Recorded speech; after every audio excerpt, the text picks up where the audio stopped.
भाभी पर शक। संजना एक अच्छी बहू थी। खूबसूरती तो उसने ऐसी पाई थी कि जो भी एक पल देखे तो देखता रह जाए। शादी के बाद पूरे घर को उसने बहुत अच्छे से संभाला था।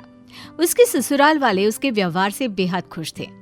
लेकिन अगर कोई खुश नहीं था तो वो थी उसकी ननद।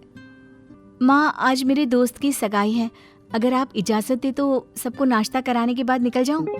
अरे बेटा, पूछने की कोई जरूरत नहीं, आराम से चले जाना।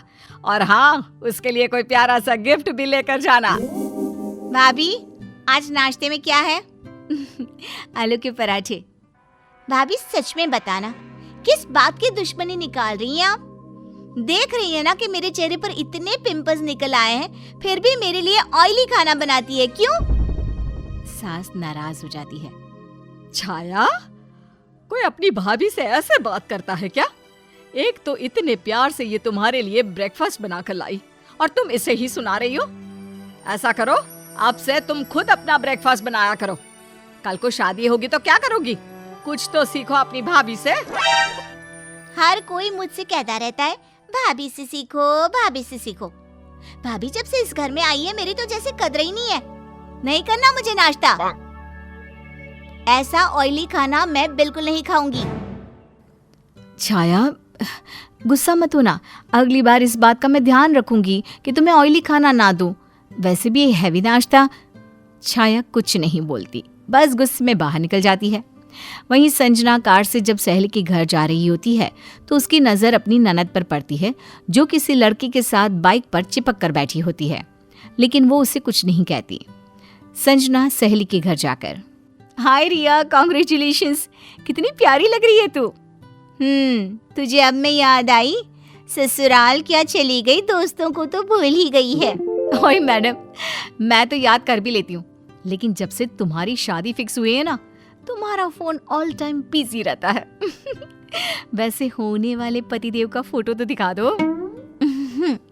अब मैं क्या करूं, वो ना हमेशा मुझे फोन करते रहते हैं। कितना इग्नोर करूं, अच्छा नहीं लगता ना यार। वैसे तू बता, कैसी है शादी के बाद लाइफ? अरे सब अच्छा, मस्त मजे में जा रहा है। जिंदगी खूबसूरत लग रही है, अच्छे लोग, अच्छा परिवार। अरे पर तेरे पति के फोटो तो दिखा ना, कौन है वो खुशनसीब? ये देख। ये तुम्हारे होने वाले हस्बैंड है? हाँ, क्यों, क्या हो गया?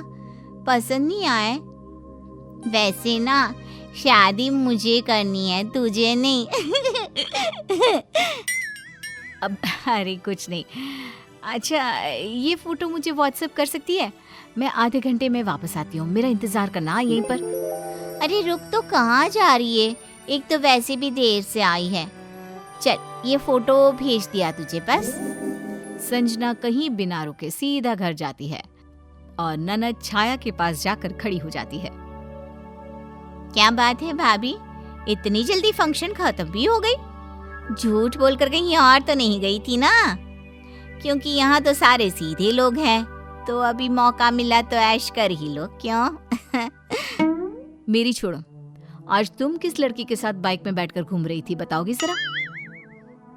छाया कल को आई भाभी को अपने ऊपर हावी होते देख गुस्सा हो जाती है। आपसे मतलब? मैंने तो नहीं पूछा ना कि कहाँ गई थी। Stay away from my life. Chhaya, मैं कुछ पूछ रही हूँ और मुझे उसका जवाब चाहिए, समझी? वो मेरा दोस्त था। सिर्फ दोस्त? क्यों? चिपक कर तो ऐसे बैठी थी कि लग ही नहीं रहा था कि वो सिर्फ तुम्हारा दोस्त था। छाया भाभी के तेवर के सामने झुक जाती है। मेरा खास दोस्त है वो।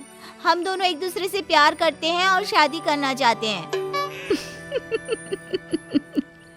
छाया, अगर ये मजाक है तो बहुत बुरा है, क्योंकि जिस लड़की के साथ तुम शादी करने के सपने संजो रही हो ना, उसकी आज मेरी दोस्त रिया के साथ सगाई है।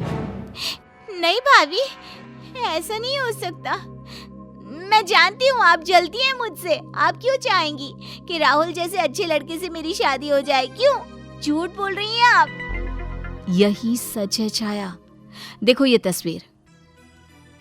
तस्वीर रिया और उसके मंगेतर रंजन की थी, जिसमें छाया का बॉयफ्रेंड संजना की सहेली के साथ खड़ा था। छाया की आंखों में आंसू आ जाते हैं। भाभी, उसने मेरे साथ इतना बड़ा धोखा किया। आपको कैसे पता चला कि ये लड़का?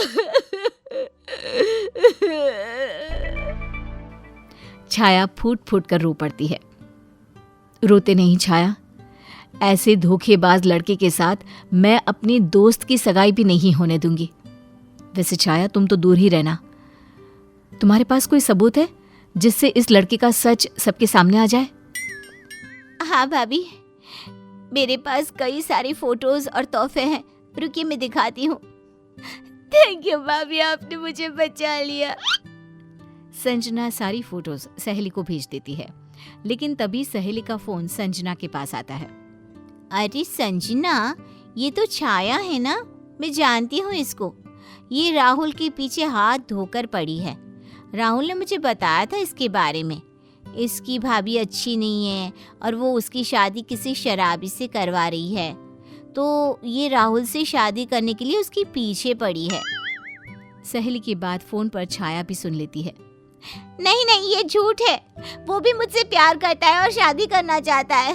भाभी, ये देखो चैट। संजना सारी चैट देखती है और अपनी सहेली को भेज देती है। ओहो, ये तो ठग इंसान है, झूठा कहीं का। दो लड़कियों की जिंदगी खराब कर रहा था। मैं इसे छोड़ूंगी नहीं। छाया भाभी को पकड़कर रोने लगती है। अरे पगली, तू क्यों रो रही है? तू तो बच गई। मेरी सहेली के बारे में सोच, उसकी तो शादी के कार्ड भी बट गए हैं। तभी वहां सास आ जाती है। अरे छाया, नीचे कोई राजू नाम का लड़का तुझे पूछ रहा है, देख जरा कौन है। संजना और छाया बैठक में आते हैं, जहां राहुल अपने माता पिता के साथ आया हुआ होता है। हाय छाया, कैसी हो? मैं तुमसे पूछे बिना ही अपने मम्मी पापा को तुम्हारे घर ले आया।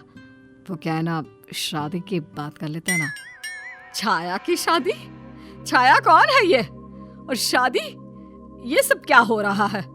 ऐसे करते क्या हो बेटा? माँ, ये सबको धोखा देता है और 420 का काम करता है। छाया, इसकी हकीकत जरा माँ को बताना। नहीं भाभी, अब अगर वो मुझसे शादी करना चाहता है और माता पिता को लेकर आया है तो मैं इसकी गलती माफ करती हूँ। आप प्लीज हम लोगों के बीच ना बोले। ओह, तो ये है तुम्हारी भाभी। सही कहती थी तुम, ये तो तुमसे बहुत जलती है। अरे मुझे जानती नहीं है और मेरे बारे में ऐसी बातें कर रही है। बहू ऐसे नहीं कहते किसी के बारे में। देखो तो कितने शरीफ लोग लग रहे हैं। पर माँ जी, बस कीजिए ना भाभी, अब आपकी एक नहीं चलेगी। माना राहुल से गलती हो गई है, लेकिन वो मुझसे प्यार करता है, तभी तो रिश्ता लेकर आया है।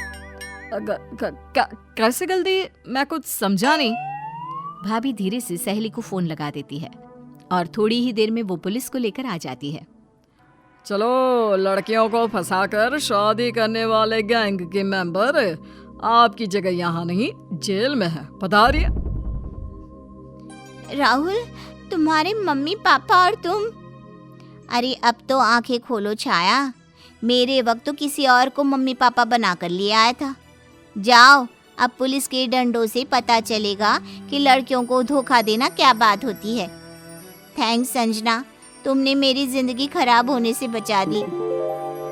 छाया, प्यार में अंधी होकर तू तो न जाने क्या करने वाली थी। शुक्र है तेरी भाभी का जो आज हम बर्बाद होने से बच गए। छाया को अपनी गलती का एहसास होता है।